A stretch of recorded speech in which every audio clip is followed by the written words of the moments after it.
உலக மக்கள் எல்லோருக்கும் வணக்கம். சிவம் ஜோதிடம் வாயிலாக நான் உங்கள் ஜி கோபால் பேசுகிறேன். இன்னைக்கு பேசக்கூடிய தலைப்பு என்ன அப்படின்னா, மாத பலன்கள். மாத பலன்கள் வரிசையில் மார்ச் மாத பலன்கள்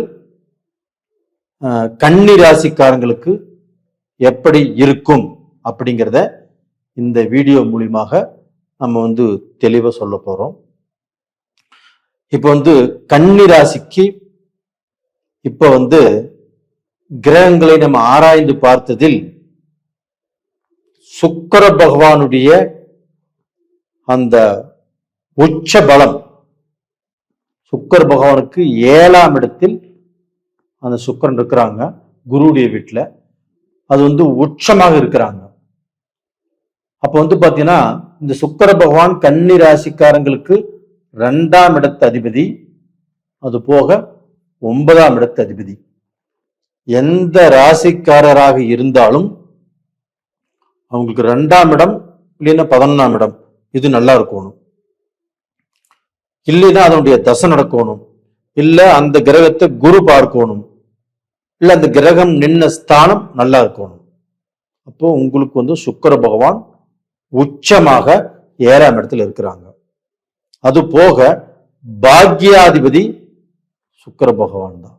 அப்ப உங்களுக்கு தனாதிபதியும் பாக்யாதிபதியுமான சுக்கிர பகவான் 7ஆம் இடத்தில் உச்ச பலமாக அந்த 7ஆம் இடத்தில் இருந்து 7ஆம் பார்வையாக கன்னி ராசியவே பார்க்கிறாங்க. இதுதாங்க ஒரு அதிர்ஷ்டமான நேரம் அப்படிங்கிறது இதுதான். அப்ப இந்த டயத்துல உங்களுடைய அந்த 7ஆம் வீடுங்கிறது என்ன? கலஸ்திரம், குடும்பம் சம்பந்தப்பட்டது. அப்ப உங்களுடைய வாழ்க்கை துணைவைக்கு கண்டிப்பாக இந்த நேரத்துல அவங்களுக்கு இந்த ஆபரணங்கள், தங்கம், அது பாத்தீங்கன்னா கால் கொலுசா இருக்கலாம், இல்ல கம்மலா இருக்கலாம், கழுத்துல போகக்கூடிய செயினாக இருக்கலாம். இது மாதிரி பாத்தீங்கன்னா எத்தனை பவுன் நீங்க அடகு வச்சிருந்தாலும் இந்த பீரியட்ல அதை ரிலீஸ் பண்ணி உங்களுடைய மனைவிக்கு கொடுத்து உங்க மனைவி மூலியமாக உங்களுக்கு சந்தோஷம் கிடைக்கும். அப்ப இது மாதிரி சூழ்நிலை, அதாவது இப்போ ஒரு பொருள் நம்ம வச்சிருக்கிறோம், அந்த பொருள் நம்ம ரொம்ப நாள் கூட யூஸ் பண்ணிருக்க மாட்டோம், ஒரு மாசம் யூஸ் பண்ணிருப்போம். ஒரு பொருள் வாங்கின பொருள் ஒரு மாசம் யூஸ் பண்ணிட்டு அதுக்கப்புறம் அடகுல வச்சிருப்போம், அதுக்கப்புறம் நம்ம திருப்பி இருக்கவே மாட்டோம். அந்த பொருளை பல நாள் கழித்து திருப்பக்கூடிய யோகம் இப்ப வருது. அது போக ஜுவல்ஸ்ல இன்னைக்கு பாத்தீங்கன்னா கடைக்கு உங்க மனைவியை கூட்டிட்டு போய் அவங்களுக்கு ரிங்கோ இல்ல நெக்லஸோ இல்ல செயினோ இல்ல பிரேஸ்லெட்டோ கம்மலோ இது மாதிரி வாங்கி தரக்கூடிய ஒரு டைம் தான் இந்த டைம்.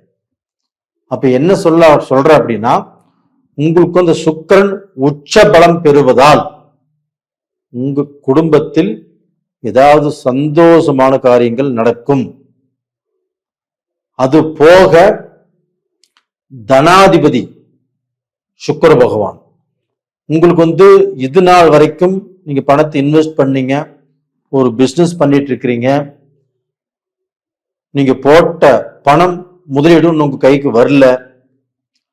அப்ப பாத்தீங்கன்னா சிலருக்கு நஷ்டத்துல போயிட்டு இருக்கும், சிலருக்கு திருப்தியே இல்லாமல் இருக்கும், கைக்கு எந்த பணமும் வரல, எப்படிதான் நம்ம ரொட்டேஷன் பண்றது அப்படிங்கிற குழப்பங்கள் இருக்கும்.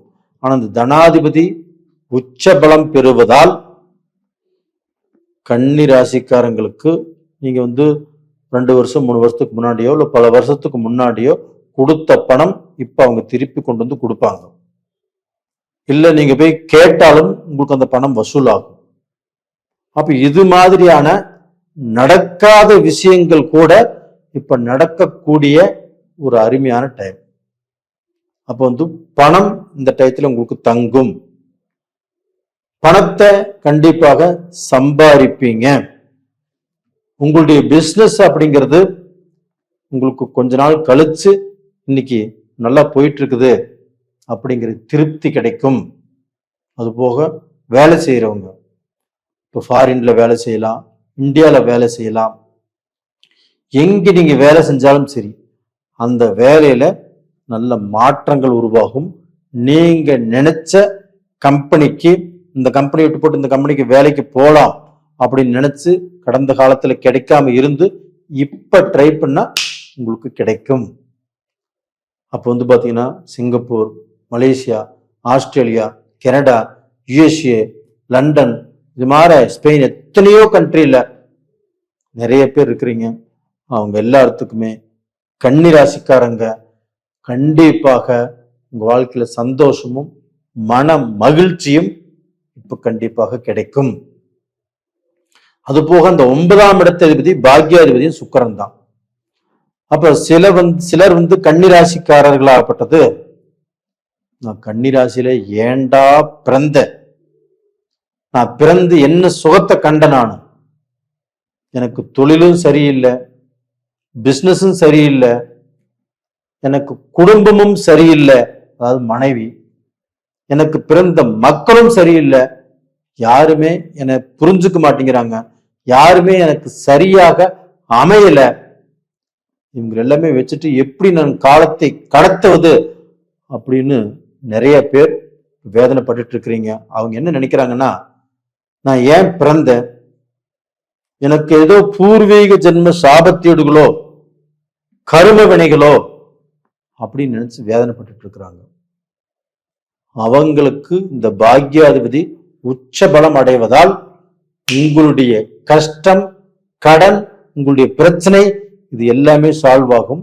உங்க குடும்பத்திலையும் ஒரு மன நிறைவு உங்களுக்கு கிடைக்கும். உங்களுடைய மக்களால் உங்களுக்கு சந்தோஷம் இல்லையா, உங்க மக்கள் நல்ல முறையில் உங்க கூட பேசுவாங்க, உங்களை கேர் பண்ணிக்குவாங்க. அப்ப அந்த மக்கள்கிட்ட நீங்களும் அன்பா பேசுவீங்க, பழகுவீங்க. நீங்க சொல்றத கேட்டு மக்கள் நடந்துக்குவாங்க. மக்கள் நடக்கிறத பார்த்து உங்களுக்கு சந்தோஷமும் இந்த பீரியட்ல கிடைக்கும். அப்ப டோட்டலா பாத்தீங்கன்னா அந்த சுக்கிர பகவான் உச்சத்துல இருக்கிறதுனால இந்த பீரியட்ல நீங்க பொண்ணு பார்க்கலாம். 2 வருஷம் 3 வருஷமா பொண்ணு பார்த்து எனக்கு தடுங்கலாயிட்டே இருக்குது. பார்த்த பொண்ணும் சரியா அமையல, பேசி வச்ச பொண்ணும் அவங்க பாத்தீங்கன்னா பிரேக் பண்ணிட்டாங்க. அதே சமயத்துல ரிலேஷன்ஷிப்பும் எங்களுக்கு திருப்தியா அமையல. இது மாதிரி கன்னிராசியில பிறந்து நிறைய வருத்தங்கள் பட்டு விரக்தியில் இருக்கக்கூடிய உங்களுக்கு இந்த பீரியட்ல சுபகாரியங்கள் நடக்கும். சுபகாரியம் என்ன, கல்யாண கங்கண காரியங்கள் கண்டிப்பாக நடக்கும். அது போக அந்த கல்யாண கங்கண காரியத்தின் மூலியமாக உங்களுக்கு சந்தோஷம், மன மகிழ்ச்சி எல்லாமே கிடைக்கும். பெத்தவங்களுக்கு நம்மளுடைய மகளுக்கு கல்யாணம் ஆச்சு, என்னுடைய மகனுக்கு கல்யாணம் ஆச்சு அப்படிங்கிற திருப்தி கிடைக்கும். பெத்தவங்களை பெத்தவங்க உங்களுடைய தாத்தா பாட்டி அவங்களுக்கும் நம்முடைய பேரனுக்கு கல்யாணம் ஆயிடுச்சு, நம்முடைய பேத்திக்கு கல்யாணம் ஆயிடுச்சு, இதைத்தான் நான் பார்க்கணும்னு இருந்தேன், இப்ப நான் பார்த்துட்டேன் அப்படிங்கிற திருப்தி கண்டிப்பாக கிடைக்கும். அதனால இந்த கன்னிராசிக்காரங்களாகப்பட்டது இந்த பீரியட்ல வணங்க வேண்டிய தெய்வம் எது அப்படின்னா சுக்கிர பகவான். அதாவது வெள்ளிக்கிழமை நாள்ல மகாலட்சுமி கோயிலுக்கு போய் இல்லைன்னா அம்பாள் கோயிலுக்கு போய் நீங்க வழிபாடு செஞ்சுட்டு வர்றது ரொம்ப ரொம்ப நல்லது. 5 நெய் தீபங்கள் ஏற்றி வணங்கி வருவது இதுவுமே ரொம்ப நல்லா இருக்கும். அது போக உங்களுக்கு பாத்தீங்கன்னா உங்களுடைய ராசிக்கு 5ஆம் இடம் என்பது மகரம் வருது. அப்ப அந்த மகரத்துல பாத்தீங்கன்னா செவ்வாய் பகவான் உச்சமாக இருக்கிறாங்க.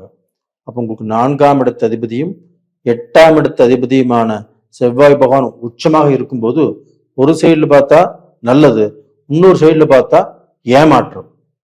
அப்போ ஒரு இடம் வாங்கும் போதோ, ஒரு வீடு கட்டும் போதோ, இல்லை ஏதாவது தோட்டம் துறவு வாங்கும் போதோ வாங்கக்கூடிய யோகம் உங்களுக்கு இருக்குது. அதே சமயத்துல 8ஆம் இடத்து அதிபதி 5ஆம் இடத்துல உச்சமாக இருக்கிறதுனால கொஞ்சம் ஜாக்கிரதையாக இருங்க.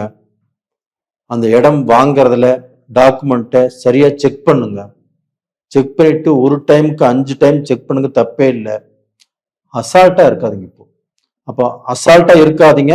இப்ப இந்த செவ்வாய் உச்சமாக இருக்கிறதுனால நீங்க வேகமாக எதையுமே படிச்சு பார்க்காமல் அதெல்லாம் கரெக்டா இருக்கும் அப்படின்னு நம்பி சைன் பண்ணிடுவீங்க.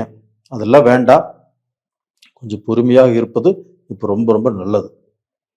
அப்போ டோட்டலாக பார்த்தீங்கன்னா இந்த பதிவு உங்களுக்கோசரம் தான். நம்ம எல்லாத்தையுமே கணிச்சு போட்டிருக்கிறோம். ஃபாலோ பண்ணுங்க.